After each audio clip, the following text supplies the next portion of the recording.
இது நமது கேப்டன் தொலைக்காட்சியின் காலை செய்திகளை வழங்குவதற்காக மோனிஷா. முக்கிய செய்திகள். அதிமுக திமுகவை வீழ்த்தி கேப்டன் தலைமையில் தேமுதிக மக்கள் நல கூட்டணி ஆட்சியை பிடிக்கும். மதுரையில் நடந்த தேர்தல் அறிக்கை விளக்க பொதுக்கூட்டத்தில் திருமதி பிரேமலதா விஜயகாந்த் திட்டவட்டம்.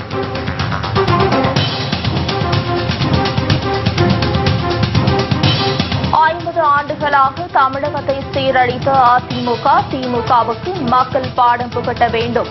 திருமதி பிரேமலதா விஜயகாந்த் வேண்டுகோள்.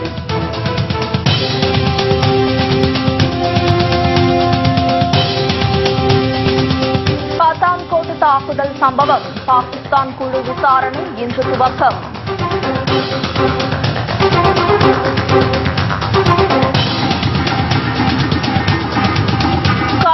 நதிநீர் பங்கீடு தொடர்பான வழக்கு உச்சநீதிமன்றத்தில் இன்று விசாரணை.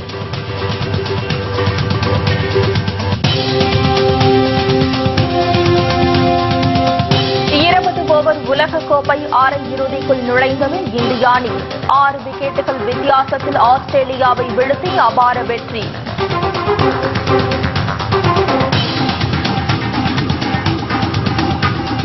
விரிவான செய்திகள்.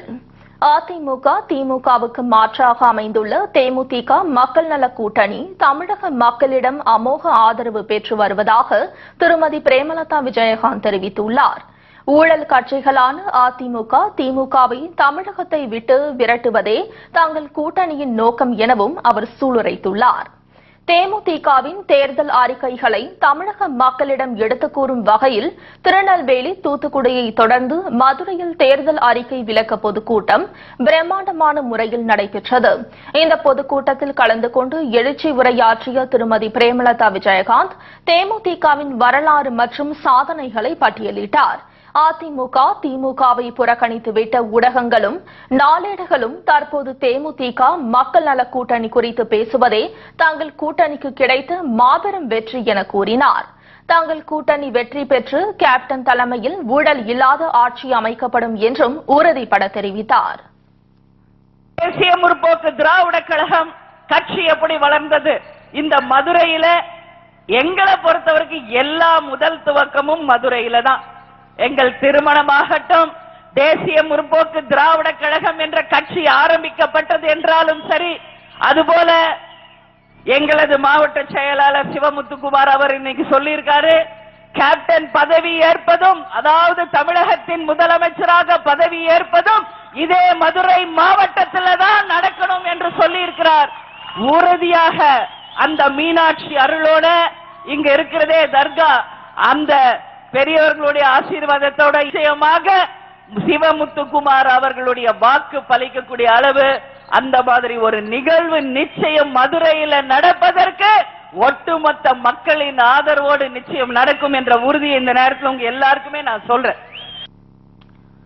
தேமுதிகவை கூட்டணிக்கு அழைத்த கட்சிகள் தற்போது விமர்சித்து பேசி வருவதாக குற்றம் சாட்டிய திருமதி பிரேமலதா விஜயகாந்த் பழம் கனிந்து தேனில் விழுந்திருப்பதாகவும் இந்த கூட்டணி தமிழகத்தில் புதிய மாற்று அரசியலை முன்னெடுத்து செல்லும் என்றார். லஞ்சம் ஊழல் இல்லாத ஆட்சி அமைக்கப்படும் என்றும் தங்கள் கூட்டணிக்கு அனைத்து தரப்பு மக்களின் ஆதரவு கிடைத்து வருவதாகவும் அவர் கூறினார். முதலமைச்சராகும் தகுதி கேப்டனுக்கு உள்ளதாக குறிப்பிட்ட திருமதி பிரேமலதா விஜயகாந்த் தனி மனிதராக அவர் படைத்த சாதனைகளை பட்டியலிட்டார். திமுக கூட்டணிக்கு போவாங்களா, பாஜக கூட்டணிக்கு போவாங்களா என்று கடந்த 4 மாதமாக ஒரே விவாதம் தமிழகம் முழுவதும் பாத்தீங்கன்னா. ஆனா கேப்டன் அமைதி காத்தார். கேப்டன் யாரையும் தேடி போல, கேப்டன் தான் வான்னு அழைச்சாங்க. பழம் நழுவி பால்ல விழுக போகிறது என்று சொன்னவர் தமிழகத்தின் மூத்த தலைவர் கலைஞர் அவர்கள்.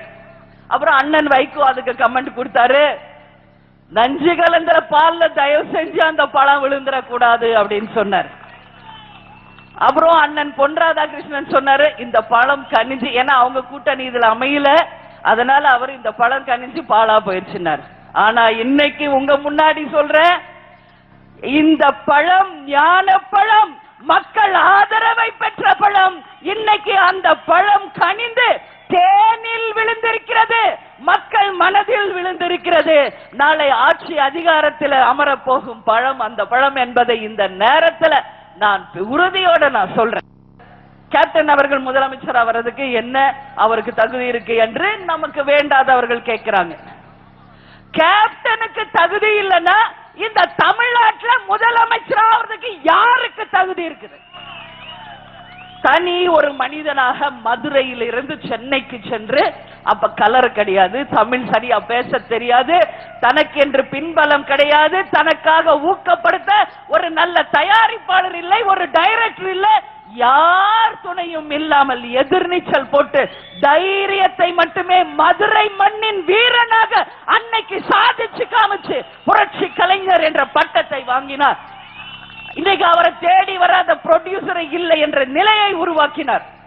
எம்ஜிஆர் காலத்தில் ஏற்பட்ட கடனை எத்தனையோ பேர் வந்து அடைக்க முடியாத நடிகர் சங்க கடனை ஒட்டுமொத்த நடிகர்களுடைய ஆதரவோடு சிறந்த முறையிலே பணியாற்றி அந்த நடிகர் சங்க கடனை முற்றிலும் அடைத்து அந்த டாக்குமெண்ட்டை பல ஆண்டுகள் கழிச்சு கொண்டு போய் சப்மிட் பண்ணார். லஞ்சம் ஊழலுக்கு அப்பாற்பட்டு நேர்மையாக ஒரு சிறந்த நடிகர் சங்க தலைவராக அன்னைக்கு நம்ம கேப்டன் ஒட்டுமொத்த திரையுலகினருமே ஏற்றுக்கிட்டாங்க.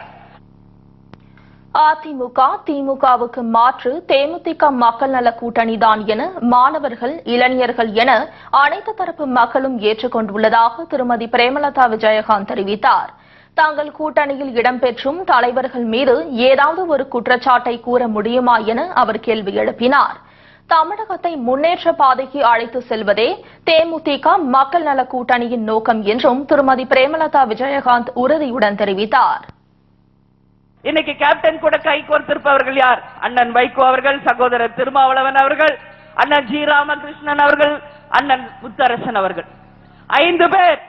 பாண்டவர்கள் அணி தமிழகத்திலேயோ இந்தியாவிலேயோ தோத்ததா வரலாறே கிடையாது. பாண்டவர்களை ஜெயிச்சதா வரலாறே கிடையாது. இந்த 5 பேர் மேல யாராவது ஒரு ஊழல் வழக்கு சொல்ல முடியுமா? இந்த 5 பேர் மேல ஏதாவது ஒரு சின்ன அலிகேஷன் சொல்ல முடியுமா? இந்த 5 பேர் மேல ஏதாவது ஒரு குற்ற வழக்கு சொல்ல முடியுமா?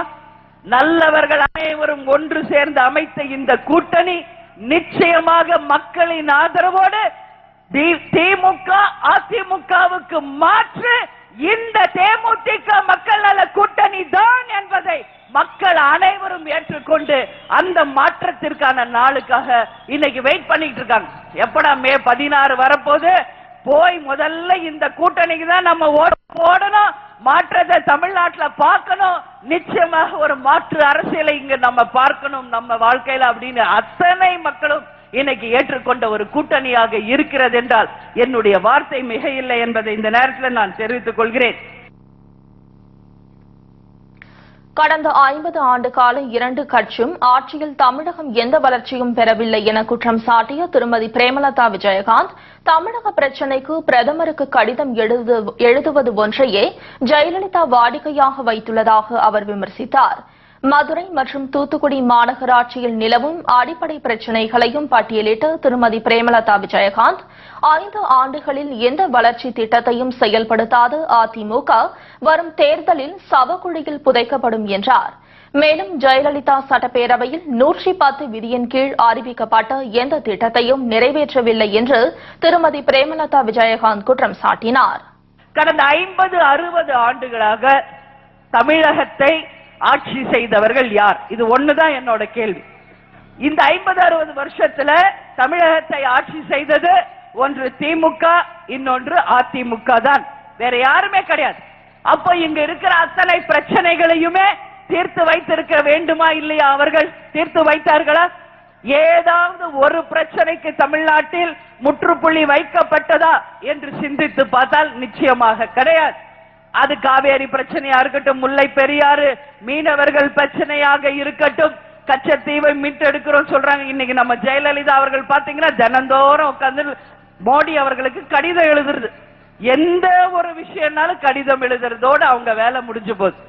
மற்றபடி எந்த ஒரு முன்னேற்றத்தையுமே இந்த தமிழ்நாடுல நம்மளால பார்க்க முடியல. அதிமுக திமுக மாற்றாக தேமுதிக மக்கள் நல கூட்டணியின் முதலமைச்சர் வேட்பாளராக அறிவிக்கப்பட்டுள்ள கேப்டனுக்கு இந்த ஒரு முறை வாய்ப்பளிக்க வேண்டும் என்று அவர் கேட்டுக் கொண்டார். தொண்டர்கள் மற்றும் மக்களின் விருப்பத்திற்கு ஏற்ப கடந்த தேர்தலில் அதிமுகவுடன் கூட்டணி வைத்ததாகவும், ஆனால் தேர்தல் வாக்குறுதிப்படி நடந்து கொள்ளாமல் பால் உள்ளிட்ட அத்தியாவசிய பொருட்களின் விலையை தாறுமாறாக உயர்த்தியதால் கூட்டணியில் இருந்து வெளியேறியதாக அவர் தெரிவித்தார். சட்டசபையில் கேப்டன் எதிர்த்து பேசியதை கண்டு ஜெயலலிதா தனது தூக்கத்தை இழந்துவிட்டதாகவும் அவர் சாடினார். எல்லாரும் சொன்னீங்க திமுக சரியா ஆட்சி பண்ணுதோ இல்லையோ வேற வழி இல்ல அதிமுகவுக்கு ஓட்டு போட்டோம். அதிமுக ஒழுங்கா ஆட்சி பண்ணுதோ இல்லையோ வேற வழி இல்ல திமுகவுக்கு ஓட்டு போட்டோம். ஏன்னா அந்த ரெண்டு கட்சியை விட்டு இங்க யாரும் இல்ல. ஆனால் இந்த மண்ணின் மைந்தர் உங்கள் வீட்டு பிள்ளை கருப்பு எம்ஜிஆர் இன்னைக்கு முதலமைச்சர் வேட்பாளராக தேசிய முற்போக்கு திராவிட கழகம் மக்கள் நல கூட்டணியும் இணைந்து உங்களுக்காக நான் இருக்கிறேன். அந்த மாற்று அரசியலை, அந்த மாற்று திருப்பு முனையை தமிழகத்தில் உருவாக்க நான் உங்களுக்காக இருக்கிறேன் என்று இன்றைக்கு தைரியமான முடிவெடுத்து கேப்டன் உங்களுக்காக வந்திருக்கார். அம்மாக்கும் ஓட்டு போட்டாச்சு, ஐயாவுக்கும் ஓட்டு போட்டாச்சு. உங்க அண்ணனுக்கு ஒரு வாய்ப்பை கொடுங்கள். உங்கள் அண்ணன் நிச்சயமாக தமிழ்நாட்டில் திருப்பு முனையை ஏற்படுத்தி மாற்றத்தை உறுதியா கொண்டு வருவார் என்பதில் எந்த மாற்று கருத்துமே இல்லை. பழமொழி சொல்லுவாங்க, ஒரு வில் ஒரு சொல் ஒரு இல் அப்படிம்பாங்க. கேப்டன் ஒரு கோல் பிக்ஸ் பண்ணா அந்த கோலை அடையாம விடவே மாட்டார். அதுதான் ஒரு வில். ஒரு வார்த்தை சொன்னா அந்த வார்த்தையில இருந்து கேப்டன் மாறவே மாட்டார். அதுதான் ஒரு சொல். ஒரு இல். எப்படி ஒரு குடும்பம் இருக்கணும் என்பதற்கு தமிழக இருக்கிற அத்தனை தலைவர்களுக்கும் சிறந்த உதாரணமாக இந்த மதுரை மண்ணின் மைந்தர் இன்னைக்கு ஒரு நல்ல குடும்ப தலைவராக இருக்கிறார். ஒரு நல்ல குடும்ப தலைவருக்கு தன் நாட்டையும் நல்ல வழியாக கொண்டு செல்லும் தகுதி நிச்சயமாக இருக்கிறது என்பதில் மாற்று கருத்தே இல்லை. தேமுதிக தலைமையில் ஆட்சி அமைந்தால் லஞ்சம் ஊழலுக்கு எதிரான ஒரு புதிய அமைப்பு உருவாக்கப்படும் என்று திருமதி பிரேமலதா விஜயகாந்த் திட்டவட்டமாக தெரிவித்தார். இந்தியாவின் முதன்மையாக மாநிலமாக தமிழகத்தை மாற்றுவதே தங்களின் லட்சியம் என்றும் திருமதி பிரேமலதா விஜயகாந்த் சூளுரைத்தார். வெள்ளத்தால் பாதிக்கப்பட்ட மக்களுக்கு ஜெயலலிதா அரசு எந்த நிவாரண நிதியும் வழங்கவில்லை என குற்றம் சாட்டிய திருமதி பிரேமலதா விஜயகாந்த் தெருவுக்கு தெரு டாஸ்மாக் கடைகளை திறந்து வைத்து லட்சக்கணக்கான பெண்களின் தாலியை அதிமுக அரசு பறித்து வருவதாக கண்டனம் தெரிவித்தார். தேமுதிக தேர்தல் அறிக்கை விளக்க பொதுக்கூட்டத்தில் கேப்டன் விஜயகாந்த் அணியை சேர்ந்த முன்னணி நிர்வாகிகள், மகளிர் அணியினர், தொண்டர்கள் மற்றும் பல்லாயிரக்கணக்கான பொதுமக்கள் கலந்து கொண்டனர். இதனிடையே தஞ்சாவூரில் இன்று மாலை நடைபெறும் தேர்தல் அறிக்கை விளக்க பொதுக்கூட்டத்தில் திருமதி பிரேமலதா விஜயகாந்த் கலந்து கொண்டு சிறப்புரையாற்ற உள்ளார்.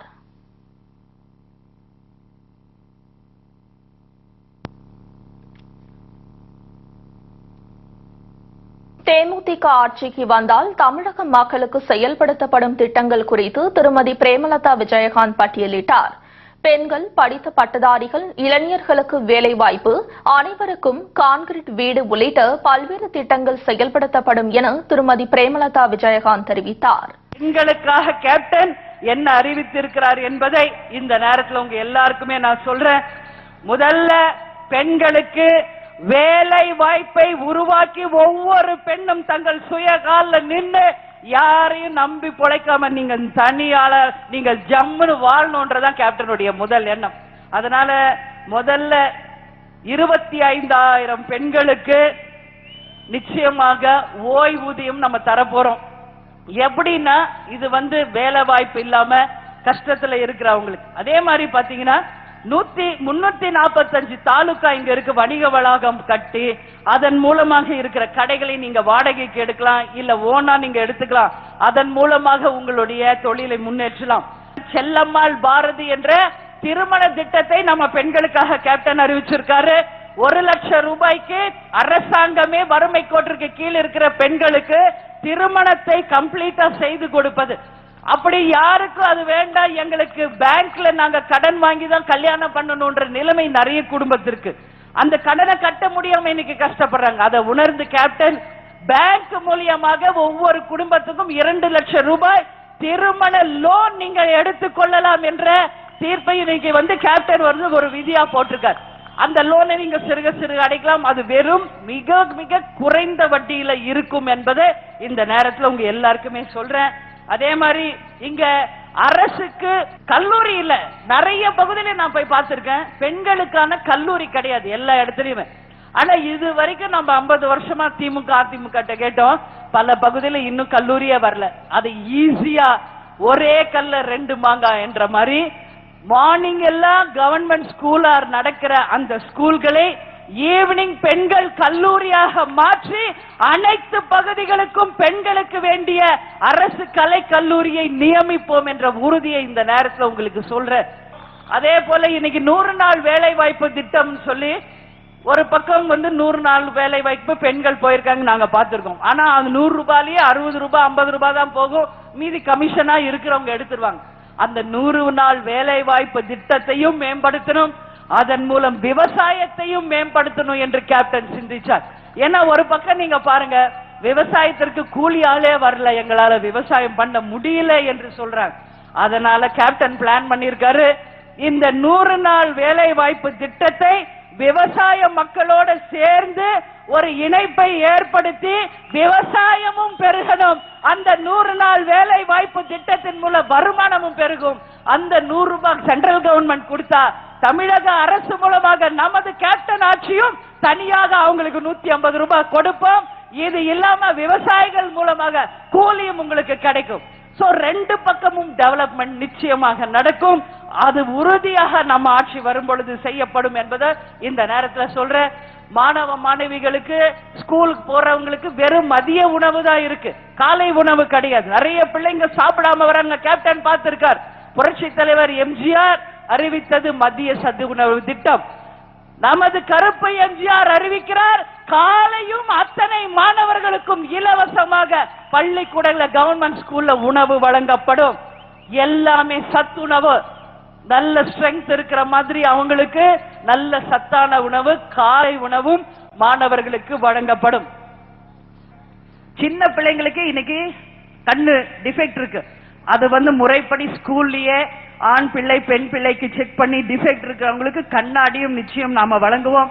அதே மாதிரி 6ஆம் கிளாஸ்ல இருந்து 10ஆம் கிளாஸ் வரைக்கும் படிக்கிற ஆண் பெண் குழந்தைகளுக்கு சைக்கிள், புக்ஸ், யூனிஃபார்ம் நிச்சயமா தருவோம். இலவசம்னா 2 விஷயத்துல தான் நம்ம கவர்மெண்ட் இலவசம், ஒன்னு கல்வி, மற்றொன்று மருத்துவம். இது 2 மட்டும்தான் முற்றிலும் மக்களுக்கு இலவசமாக வழங்கப்படும். அதே மாதிரி இன்னைக்கு எல்லா கவர்மெண்ட் ஹாஸ்பிட்டல்ஸ் நீங்க எடுத்துக்கங்க, நான் போய் பார்த்திருக்கிறேன். சின்ன சின்ன வில்லேஜ்ல ஒரு பாழடைஞ்ச கட்டடத்துக்கு ஹாஸ்பிட்டல் காமிப்பாங்க, நான் உள்ள போய் பார்த்தா ஒண்ணுமே அங்க இருக்காது. அதெல்லாம் கேப்டனும் பார்த்திருக்காரு. சோ என்ன கேப்டன் பிளான் பண்ணிருக்காரு, இருக்கிற கட்டடங்களை எல்லாம் புதுப்பிச்சு எல்லா இடத்திலும் 24 hours மருத்துவமனை வசதிகளை உங்களுக்கு உருவாக்கி குறைந்த விலையிலே மருத்துவ வசதியோட செவிலியர்கள் டாக்டர்களோட அத்தனை பகுதிகளுமே நிச்சயமாக மருத்துவமனை வசதியை உருவாக்கி தருவோம். கொஞ்சம் காசு கொடுத்தா போதும் எல்லா டைப் ஆஃப் மெடிசின்ஸ் நீங்க வாங்கலாம். நிச்சயமா நம்மளால முடியும். இன்னைக்கு ஜெயலலிதாவுடைய அம்மா மருந்தகம்னு ஒண்ணு போட்டிருக்காங்களே, பாத்தீங்களா? அது என்னன்னு தெரியுமா உங்களுக்கு? சென்ட்ரல் கவர்மெண்ட்ல இருந்து அந்த மெடிசின்ஸ் இங்க தமிழ்நாடு கவர்மெண்ட்டுக்கு கொடுக்கறாங்க. இதை வச்சு இவங்க ஒரு கடை போட்டு அதுக்கும் ஒரு ஸ்டிக்கரை ஒட்டிட்டாங்க, அம்மா மருந்தகம் அப்படின்ட்டு. இன்னைக்கு ஸ்டிக்கர் ஆட்சி என்றாலே அது ஜெயலலிதா ஆட்சின்னு ஆயிடுச்சு. அதனால நம்மளுக்கு அந்த ஸ்டிக்கர் எல்லாம் தேவை கிடையாது. கேப்டனுடைய மனசு மக்கள் மனசுல இருக்கு. எல்லா இடத்துலயும் தமிழ்நாடு லோகோ தான் இருக்கும், வேற யார் மூஞ்சியும் இருக்காது. அதனால இலவசமாக மருத்துவம், இலவசமாக கல்வி, சமநிலையான கல்வி எல்லா மக்களுக்கும் தரப்படும். எல்லாருக்கும் வீடு வழங்கப்படும். யார் யாருக்கு வீடு இல்லையோ குடிசை வீடுக்கு பதிலாக நல்ல முறையாக வீடு வழங்கப்படும். நிச்சயமா சொல்றேன். அது வெறும் 750 சதுர அடியில நம்ம கொஞ்சம் அமௌண்ட் கொடுத்தா போதும். ஒவ்வொருவருக்கும் ஒரு வீடும் நிச்சயமாக நம்ம உருவாக்குவோம் என்பது கேப்டனின் லட்சியமான கனவு. அது தமிழ்நாட்டில் இனிமே குடிசை வீடு இல்லை என்ற நிலையை மாற்றி அனைவருக்கும் வீடை உருவாக்குவோம். பத்தான்கோட் தாக்குதல் சம்பவம் குறித்து விசாரிக்க இந்தியா வந்துள்ள பாகிஸ்தான் விசாரணை குழு இன்று முதல் விசாரணையை துவங்க உள்ளது. பஞ்சாப் மாநிலம் பதான்கோட்டில் உள்ள இந்திய விமானப்படை தளத்தின் மீது பாகிஸ்தானை சேர்ந்த ஜெய்ஷ் இ முகமது பயங்கரவாதிகள் கடந்த ஜனவரி மாதம் 2ஆம் தேதி தாக்குதல் நடத்தியதில் பாதுகாப்பு படை வீரர்கள் 7 பேர் உயிரிழந்தனர். தீவிரவாதிகள் 6 பேர் சுட்டுக் கொல்லப்பட்டனர். இந்த சம்பவம் குறித்து விசாரிக்க பாகிஸ்தான் பயங்கரவாத எதிர்ப்பு படை தலைவர் தலைமையில் 5 பேர் கொண்ட அடங்கிய கூட்டு விசாரணை குழு நேற்று டெல்லி வந்தது. இதனிடையே பாகிஸ்தான் குழுவினர் இன்று விசாரணையை துவக்க உள்ளனர். நாளை சிறப்பு விமானம் மூலம் பத்தான்கோட் செல்லும் இக்குழுவினர் விமானப்படை தளத்தை நேரில் பார்வையிட்டு விசாரணை நடத்த உள்ளனர்.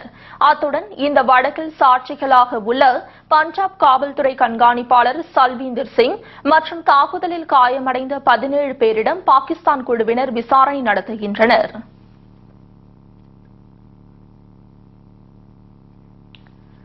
காவிரி நீர் பங்கீடு தொடர்பான வழக்குகள் மீது உச்சநீதிமன்றத்தில் இன்று விசாரணை நடைபெறுகிறது. தமிழ்நாடு மற்றும் கர்நாடக மாநிலங்களுக்கு இடையிலான காவிரி நதிநீர் பங்கீடு தொடர்பாக உச்சநீதிமன்றத்தில் பல்வேறு வழக்குகள் தொடரப்பட்டு நிலுவையில் உள்ளன. காவிரி நீர் பங்கீடு தொடர்பாக நடுவர் மன்றம் அளித்த இறுதி தீர்ப்பின்படி காவிரி கண்காணிப்பு குழு அமைத்து கர்நாடக அரசு தமிழகத்திற்கு தண்ணீர் திறப்பதை உறுதி செய்ய வேண்டும் என்று தனியாக ஒரு வழக்கு தாக்கல் செய்யப்பட்டுள்ளது. இந்நிலையில் காவிரி நதிநீர் பங்கீடு தொடர்பான அனைத்து வழக்குகளையும் ஒன்றாக விசாரிக்கும் வகையில் உச்சநீதிமன்ற நீதிபதிகள் செல்லேஷ் மேஸ்வரர், R.K. அகர்வால் மற்றும் A.M. சப்ரி ஆகியோர் அடங்கிய அமர்வு முன்பு அனைத்து வழக்குகளும் இன்று விசாரணைக்கு எடுத்துக் கொள்ளப்படுகிறது.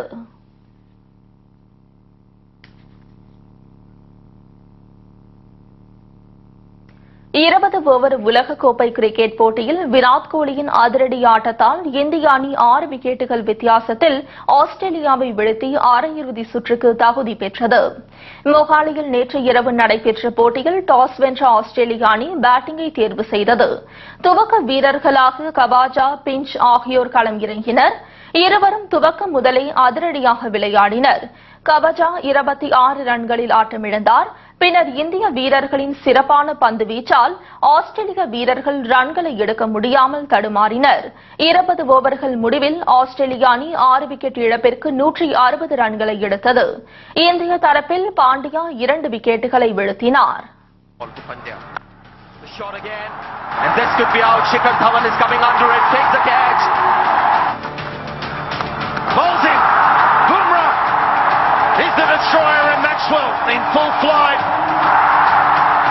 பின்னர் 161 ரன்கள் எடுத்தால் வெற்றி என்ற இலக்குடன் களம் இறங்கிய இந்திய வீரர்கள் நிதானமாக விளையாடினர். ஒரு கட்டத்தில் அடுத்தடுத்து விக்கெட்டுகள் விழத் தொடங்கின. இருப்பினும் விராட் கோலியின் அதிரடி ஆட்டத்தால் அணியின் ஸ்கோர் மளமளவென உயர்ந்தது. இறுதியில் 6 பந்துகளில் 4 ரன்கள் அடித்தால் வெற்றி என்ற நிலையில் தோனி பவுண்டரியை அடித்து ஆட்டத்தை முடித்து வைத்தார். விராட் கோலி கடைசி வரை ஆட்டமிழக்காமல் 82 ரன்களை எடுத்தார். இந்த வெற்றியின் மூலம் இந்திய அணி அரையிறுதி சுற்றுக்கு தகுதி பெற்றது. இந்திய அணியின் வெற்றியை நாடு முழுவதும் உள்ள ரசிகர்கள் பட்டாசுகளை வெடித்து உற்சாகமாக கொண்டாடினர்.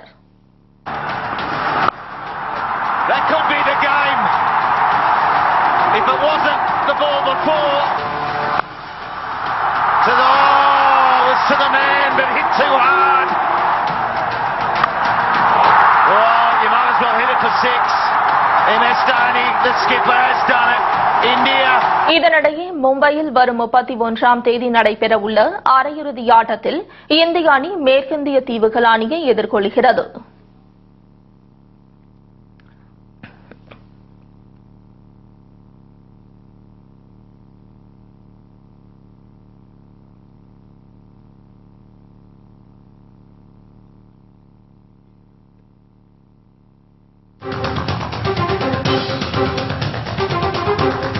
தேர்தல் அதிகாரிகளால் வணிகர்களின் பணம் மட்டுமே பறிமுதல் செய்யப்படுகிறது. வணிகர் சங்கங்களின் பேரமைப்பு குற்றச்சாட்டு.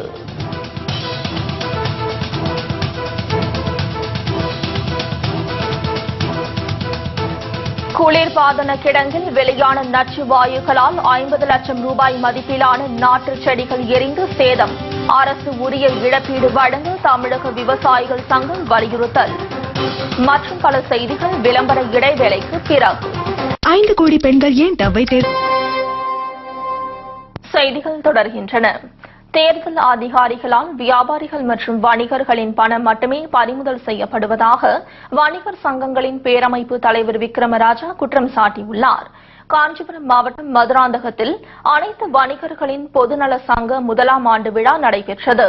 இதில் கலந்து கொண்டு பேசிய வணிகர் சங்கங்களின் பேரமைப்பு தலைவர் விக்ரமராஜா, தேர்தல் ஆணையத்தால் தமிழகத்தில் 1200 கோடி ரூபாய் வணிக இழப்பு ஏற்பட்டுள்ளதாக குற்றம் சாட்டினார். மேலும் வியாபாரிகளிடம் இருந்து 8 கோடி ரூபாய் பணம் பறிமுதல் செய்யப்பட்டுள்ளதாகவும், தேர்தல் அதிகாரிகளால் பறிமுதல் செய்யப்படும் பணம் அனைத்தும் வணிகர்கள் மற்றும் வியாபாரிகளுடைய பணம் மட்டுமே என்றும் அவர் சாடினார். ஆனால் அரசியல்வாதிகளின் பண பட்டுவாடா தற்போது நடந்து கொண்டுதான் உள்ளது என்றும் குற்றம் சாட்டினார். எனவே தேர்தல் ஆணையத்தை கண்டித்து விரைவில் போராட்டம் நடத்த உள்ளதாகவும் அவர் கூறினார். வணிகருடைய கோரிக்கைகள் புறக்கணிப்பு எதிர்ப்பு மாநாடாக தூத்துக்குடி மாவட்டத்தில் நூற்றுக்கணக்கான வணிகர்கள் பங்கேற்க இருக்கிறார்கள். தேர்தல் ஆணையம் தேர்தல் அறிவித்த தேதியிலிருந்து கடுமையாக பணம் பறிமுதல் செய்யப்படுகிறது. அதே வேளையில் பாமர மக்கள் விவசாயிகளுக்கு எந்த ஆவணமும் கிடையாது, சாமானிய வணிகனுக்கு எந்த ஆவணமும் கிடையாது, பழம் வியாபாரிக்கு எந்த ஆவணமும் கிடையாது. ஆகவே இந்த மாடு வியாபாரிக்கு எந்த ஆவணம் கிடையாது, கோழி ஆடு விற்பவருக்கும் ஆவணம் கிடையாது. இதுபோன்ற ஆவணங்கள் என்ன என்பதை தேர்தல் ஆணையம் உடனடியாக தெளிவுபடுத்த வேண்டும். கிருஷ்ணகிரி அருகே தனியார் குளிர்பதன கிடங்கில் இருந்து வெளியான நச்சு வாயுக்களால் பசும குடில்களில் வளர்க்கப்பட்ட சுமார் 50 லட்சம் ரூபாய் மதிப்பிலான நாற்று செடிகள் எரிந்து சேதமடைந்தன.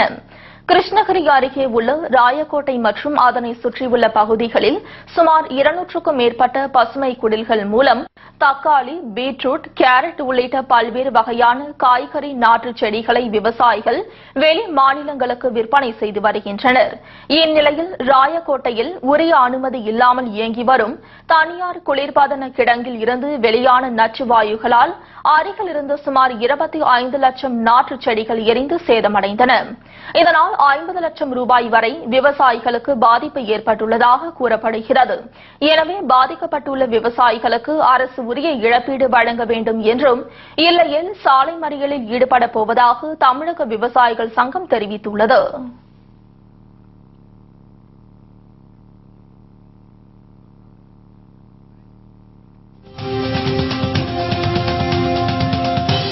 பாகிஸ்தானின் லாகூர் நகரில் தீவிரவாதிகள் தற்கொலை படை தாக்குதல், பெண்கள், குழந்தைகள் உட்பட 70க்கும் மேற்பட்டோர் உயிரிழப்பு. விவரம் இடைவேளைக்கு பிறகு. Employee of the Year.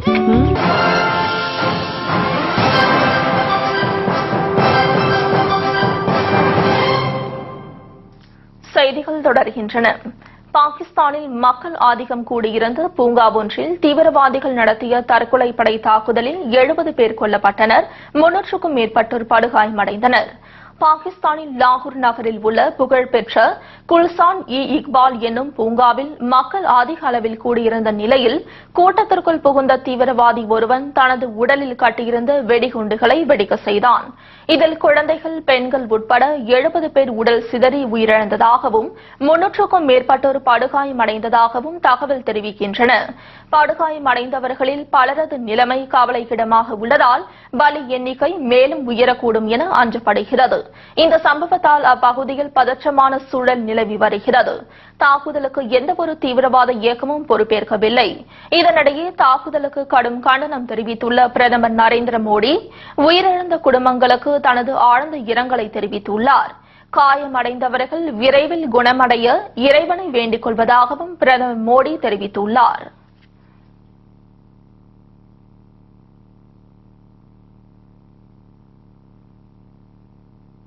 இத்துடன் செய்திகள் நிறைவடைகிறது. உண்மை செய்திகளை உள்ளது உள்ளபடி உடனுக்குடன் தெரிந்து கொள்ள தொடர்ந்து இணைந்திருங்கள் நமது கேப்டன் செய்திகளுடன்.